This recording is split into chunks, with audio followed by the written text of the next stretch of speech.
নমস্কাৰ বন্ধুসকল, স্বাগতম জনাইছো আপোনালোক সকলোকে আমাৰ উৎপল ডেকা ইউটিউব চেনেলত। এনএফ ৰেলৱেৰ পৰা লৈ আহিছো আজি সুখবৰ, অৰ্থাৎ ৰেলৱে চাকৰিৰ। কাৰণ থাম্বনেলখন আপোনালোকে দেখিছে, অসমৰ জিল্লাই জিল্লাই ভেকেন্সি মুকলি হোৱা বুলি কোৱা হৈছে।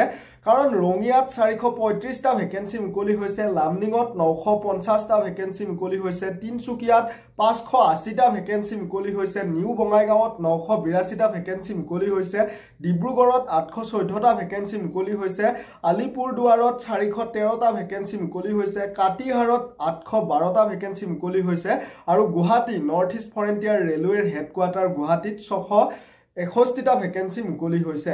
তো এই টোটেল 5647টা ভেকেন্সি সম্পূৰ্ণ এপ্ৰেন্টিছ ভেকেন্সি হয়, অৰ্থাৎ ট্ৰেইনিং হ'ব 1 ইয়াৰৰ। ট্ৰেইনিঙত এখন চাৰ্টিফিকেট দিব, 15,000কৈ দৰমহা দিব আৰু আপোনালোকে এই 1 ইয়াৰৰ ট্ৰেইনিংটো লোৱাৰ পিছত ৰেলৱেত চাকৰি পোৱাটো প্ৰায় নিশ্চিত হৈ পৰিব।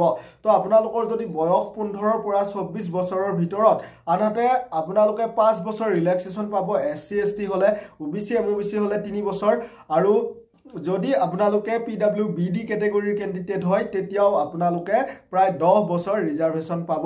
এপ্লিকেশ্যন ফি আছে ইয়াতে 100 টকা, জেনেৰেল, OBC আৰু MOBCৰ, বাকি SC ST বা ওমেন কেণ্ডিডেটৰ সম্পূৰ্ণ নীল হয়। এপ্লাই ষ্টাৰ্ট হৈছে 4 নৱেম্বৰৰ পৰা আৰু 3 ডিচেম্বৰ লাষ্ট ডেট, অৰ্থাৎ আপোনালোকৰ হাতত সময় নাই। 3 ডিচেম্বৰ আহিয়ে আছে, 3 ডিচেম্বৰৰ ভিতৰত আবেদন আপোনালোকে কৰিব লাগিব। আৰু কোৱালিফিকেশ্যনটো আপোনালোকে 10th উইথ ITI থাকিলেহে আবেদন কৰিব পাৰিব। আনহাতে যদি আপোনালোকে 12 পাছ হয়, আপোনালোকে সায়েন্সৰ পৰা ফিজিক্স, কেমেষ্ট্ৰি, মেথছত 50% লৈ 12 পাছ কৰিছে, তেনে ক্ষেত্ৰতো আবেদন কৰিব পাৰিব। হাতত সময় কম, 3 ডিচেম্বৰৰ ভিতৰতে আবেদন কৰিব লাগিব।